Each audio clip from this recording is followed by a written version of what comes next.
Hey, ladies and gentlemen, it's your girl Belize Nice back at it again. I'm over here chilling with Daddy Tracy, getting ready to interview him and get into exactly who he is, a little bit about his past music. A lot of you guys don't remember who he is, but this is a legend right here, Belize's own legend. Check it out. You're tuned in with Belizean Ice, Daddy Tracy, and Bilal Morris. And I just want to say that it's been an absolute pleasure working with Mellowvision over these last few months. Actually, it's been about a year now. You know, we did our first show together last year over the summer. It was the Belize Key Fest. So definitely big shout out to Mellowvision. Boop, boop. Yeah, man, big up Mellowvision. You know, Mellowvision big already. Every time I hear something on the radio, I hear the Mellowvision. Every time I touch a computer, the Mellowvision. Now where I go, I know. Anyway, you did a good job at the red carpet, Virgin. I gotta give it to you, you know? No flaw, man. Bless up. Yeah, I just want to say Mellowvision is one of the best Belizean quality video production out there right now. I mean, as a matter of fact, I'm a broadcaster and Mellowvision is my example. I look at a lot of stuff on Mellowvision, and this brother here, Glenn Fuller, does things almost like a philanthropist, man. He goes out and he shoots stuff for people and no ask for anything. You know, I had my softball documentary one time. I called him up. I say, "Hey, Mellowvision, man, I want some help." He said, "Just buy me a card, and I'll come on down and do it for you." So, my brother, Mellowvision, you the best.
And I'm sitting here with Daddy Tracy and Bilal Morris from Belizean Legends. Now, a lot of you may not remember who Daddy Tracy is. He has music that has been around since the 90s. His music is still playing in today's reggae clubs. Daddy Tracy, tell us about your musical journey and how you first started with music.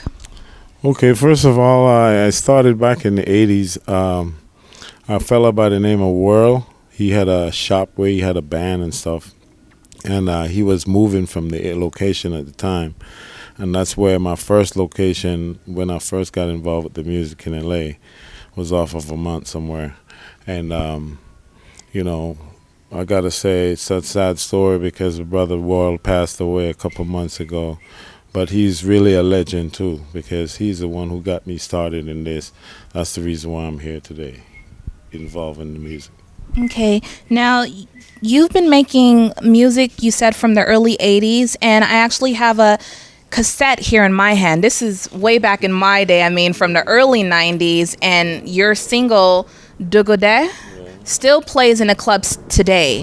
How do you feel hearing your music in these clubs after a decade?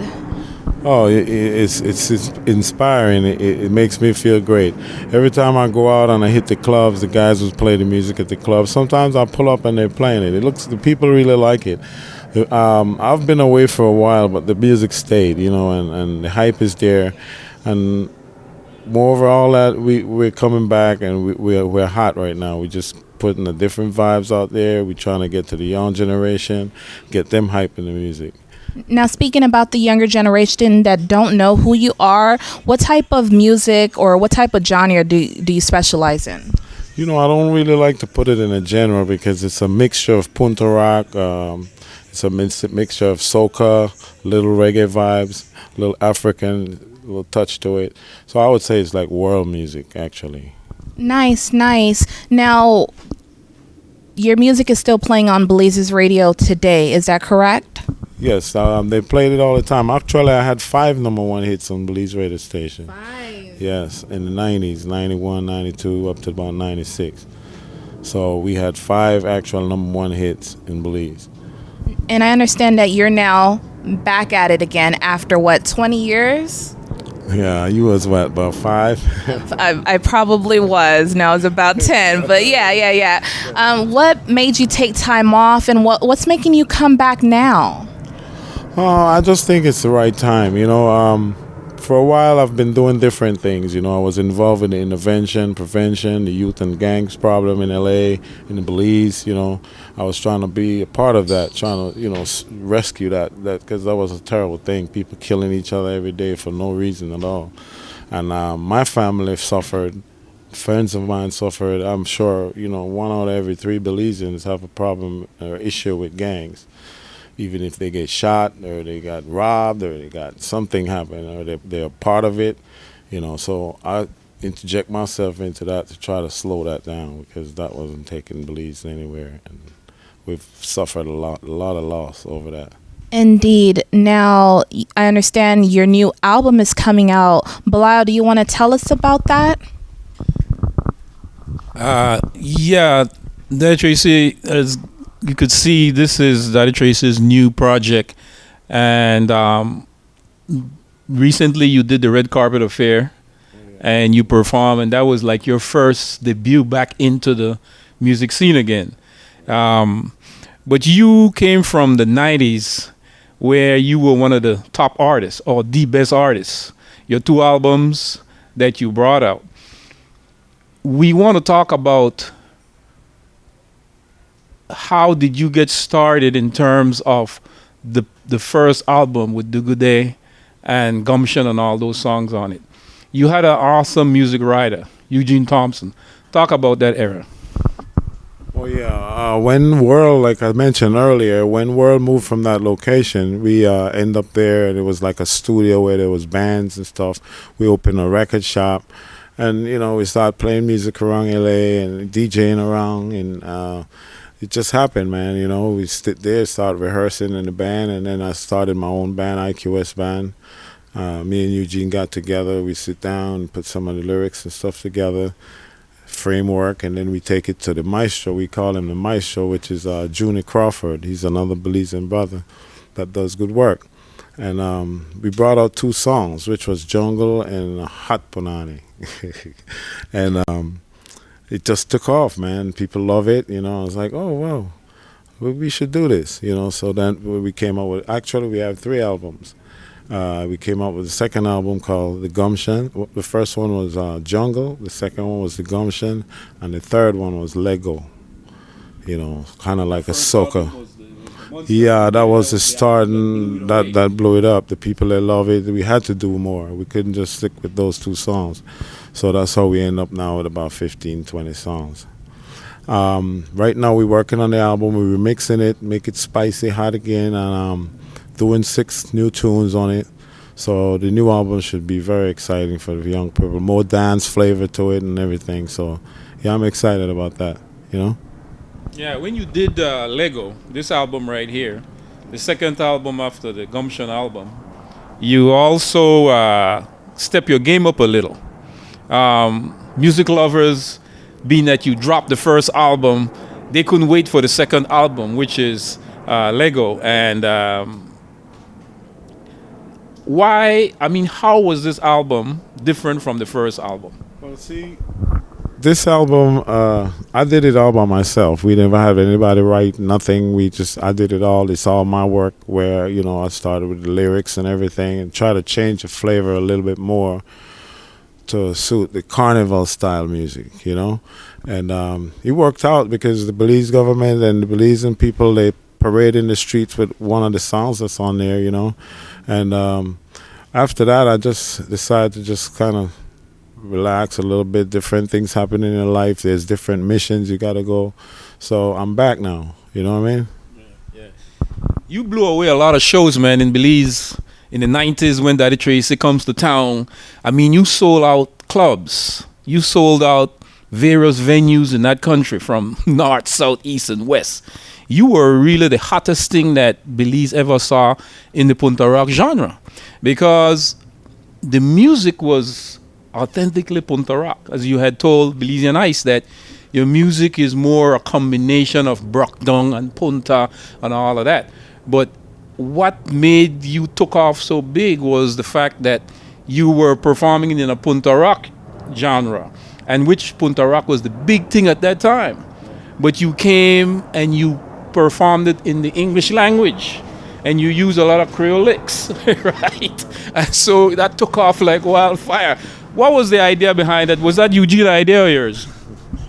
Well, actually, I was born in Dangriga, right? That's where I come from. So the music comes from Dangriga, Punta Rock and all that. All those brothers like Maimi and Chico Ramos and Shago and all them brothers there, they're my peers, we grew up together. So from we was little, we used to have Battle of the Band, where we get our trap set and put Milo pans and tin in, and Vood would get a big bat pan and put some fishing line across it, and we play the bass, and it sounds real, and then we would go for like Battle of the Bands, you know what I'm saying? Inspiring from that time. Right, from that time.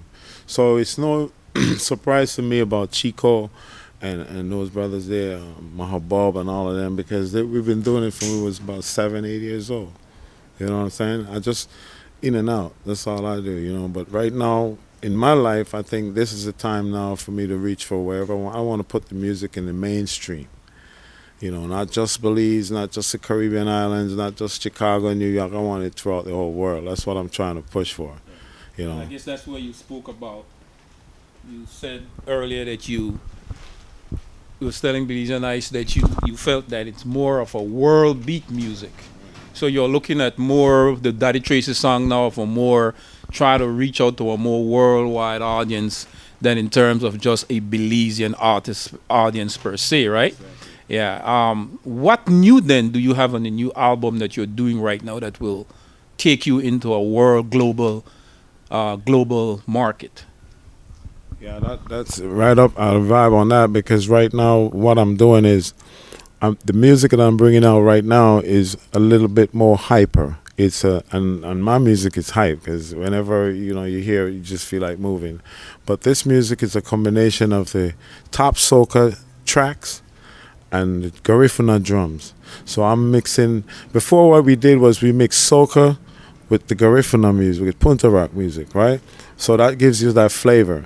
Now what we're doing is taking that hardcore soca drums and bass out of it, and then we turn and put our drums and our touch on this. So it'll give us a different vibe from the new album.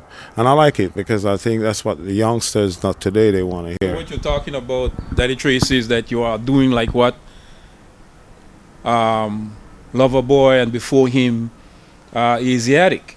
Right. What we saw with Asiatic in the Right After You was that Asiatic sort of stepped up the music to another level, where he infused hip-hop into the Punta Rock rhythm. Yeah.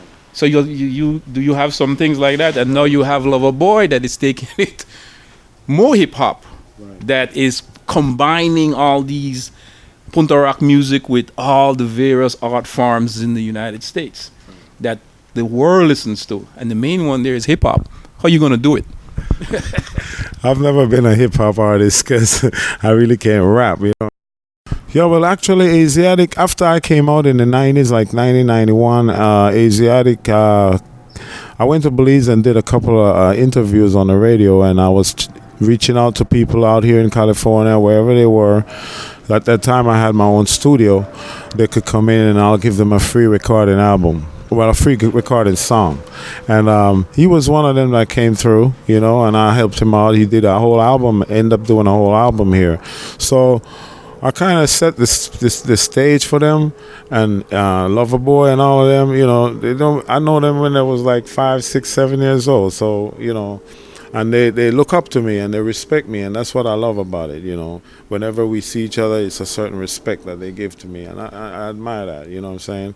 I'm not showing off or anything. I'm a humble dude, but at the same time, those things makes you feel good when the upcoming hot artists is around the place show you so much respect. So that's where we are with that, man. Right? Yeah, you set the trend, and then Asiatic and Loverboy now took off from where you left off. Exactly. You did set a trend, right. In terms of what the young generation love to hear in the music. Because not everything they like to hear, and if you can't please them, then you're not going nowhere.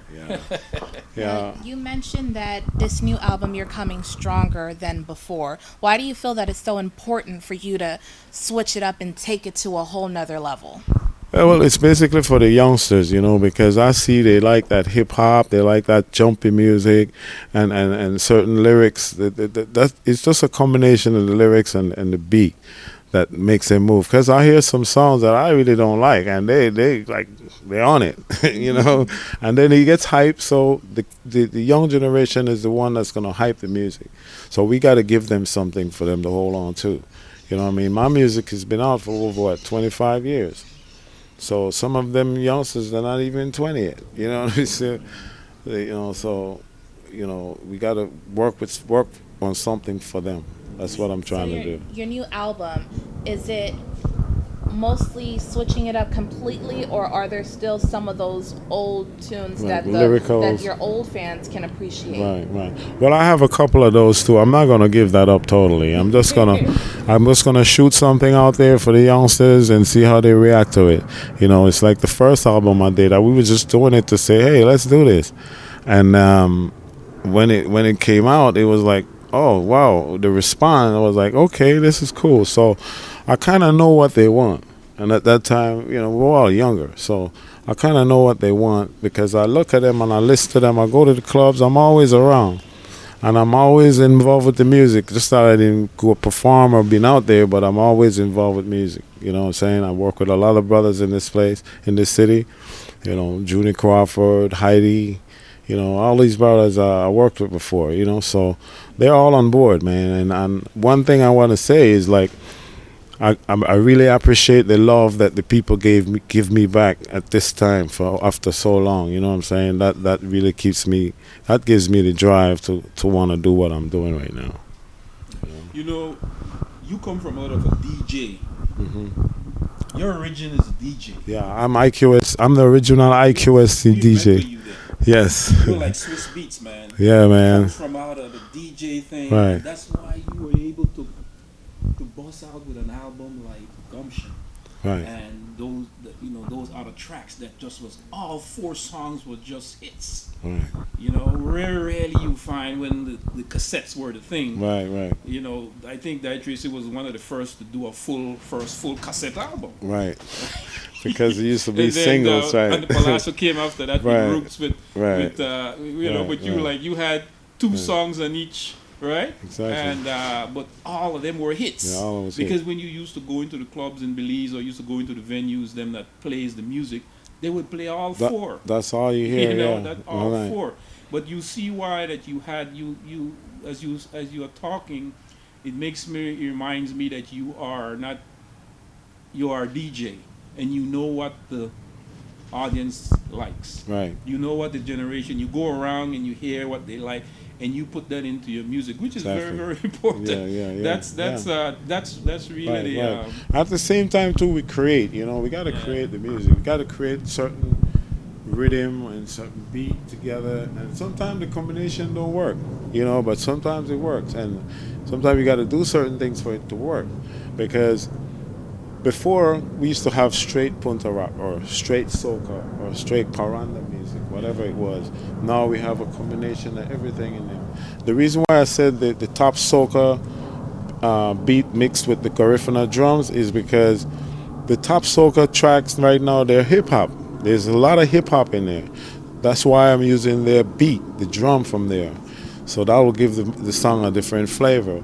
That'll give the song a little more energy for it has a little more dance spice to it. That's why I want to do that for the kids. I remember about 4 or 5 years ago you talked about embarking on a gang intervention program. And I'm here back again. I haven't seen you for so many years, and you're still doing that.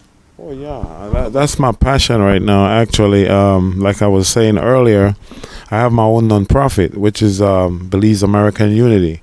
I created that for all of us, for all Belizeans, everybody who wants to be involved. I had a brother that got me involved with it. His name was Bo Darren Taylor. He died in 2009, and since he died, it was just like he took me on a different route. So say we end up with relationships with Harry Belafonte. We actually advertised for Obama when he was in president. They gave us $200 a day to take flyers out in the marina, Hollywood, wherever it was. But that was part of the work. He is the owner and the founder of Unity One. Unity One was the #1 intervention program in Los Angeles for many years. You know, they associated with the police, the sheriff. Sheriff Barker was one of his ace in the whole thing, because he's seen the vision and he wanted to be a part of it. That's how they became close, so they validate each other. Chief Beck, now that's the chief of police, he spent hours back here with us with intervention, talking about how we're going to stop crimes from the community. And I've been working with it from 2003 now, so this is about almost 20 years too. So what I did was, because of the crime that was happening, and that was one of LA's biggest problem, I figured I had to be a part of that, because, you know, in my life I did a lot of stuff too, so I wanted to give back at least and try to look out for my Belizean folks. That's just where my heart is, right? So that's why I got involved with intervention. Now we have a non-profit organization to solve those problems from Belize to America. We did a proposal for the city for $2 million to get the prisoners out of jail 8 months before they're released. Because when they get released, they go to immigration, they spend another 6 months, so you're doing an extra year and a half. Now, when a person go to jail, it's $89,000 a year for that one person. So we'll save the government or the city $89,000 on each individual. If we get 20 individual out of Belize from the jails, because a lot of Belizeans in jail too. Nobody really pay attention, but they are. You know what I mean? Doing a long time too. And some of them are coming out, and when they come out, they go back to Belize. And that's where the problem starts now, because it's a different lifestyle. The hustle that they used to do here is different down there. So now they integrate that down into Belize, and that's why we have all these killings. Because they feel like they can do anything they want, and that's not the way it is. So our program is a self-determination program. It's a program that teaches you a lot of multiple things. It's a long story, but we were supposed to set these prisoners up in Belize and train them to grow pineapple, cattle. Transition. They'll build the building that we're gonna have the program in. So it's a long story, but that's what I've been doing for all these years. And I built a lot of relationship with people like Jim Brown, Harry Belafonte, Connie Rice, which is Condoleezza Rice's cousin. So, you know, we have connections, but in that genre there, not in the music. You know what I'm saying? Have you ever thought about possibility of taking that program to Belize itself? Exactly. Because a program like that is highly needed. Youth Enhancement Program in Belize, CYDP. These are programs that government have started in Belize to help intervene in gang intervention, to help young people from not moving in to that lifestyle. We are having very serious problems, as you know, with gangs in Belize. As you just rightfully mentioned, it was exported into Belize through the very process that you're talking about. Exactly. Have you ever all thought about the program that you are doing? Possibly. Well, I used to work with the Mary Can program. This is Jim Brown program, and that teaches you self-determinations and a lot of different things, and it's a good program. Actually, what was on that agenda was I was supposed to take Harry Belafonte and Jim Brown along with James Ingram to Belize. We had already called Dean Barrow and everything. They was going to set up a meeting because we wanted to holler at some of the youngsters in the community, because we got a strategy. The intervention program has a strategy. We're trained. I'm a certified specialist for the state, the city, and the county. I got my certificates and everything. I also went to Cal State to get my certificate. So I went to another program, which is community intervention. This is from PCITI. This is right off of Normandy and Vernon, where the brother that trains the LAPD. He's the one who is responsible for that program. So I also graduated and I'm a level 3 there. So, you know. Yeah, as an educator, right. Jordan High about 5 years ago, I was also trained as an educator into gang intervention with a person like you. Correct. He walked into my class and he said, you don't know who you're dealing with, you need to come to my workshops. Right. And that's how I learned as an educator Right. about guys. I had like 20 boys and they were straight from Jordan down. I didn't know what I was dealing with. He came and said, you got to come check We me. also work with Jordan Downs, all those programs out there in Watsaw. We have people in the program that's from out there. Back to Belize though, I was gonna go down there with Jim Brown and them and set it up the right way and set the program down there. But they was gonna be the one to finance that. I couldn't finance it. So when they broke up and Bo died, I couldn't finance that. That's the reason why we haven't did it in Belize. But I try to reach all the Belizeans out here with Malcolm X's daughter, Miss Shabazz. She came back here and started a little thing with the women and take them to the movies and try to set up a database. Was an ambassador of Belize, We made her the ambassador, me between Jim Brown. That's when we was going to Belize. She was the ambassador, she became the ambassador. We were the one who, and the brother over there, went to paint the consulate. She opened back that consulate. Facebook, Instagram, Twitter, any of that?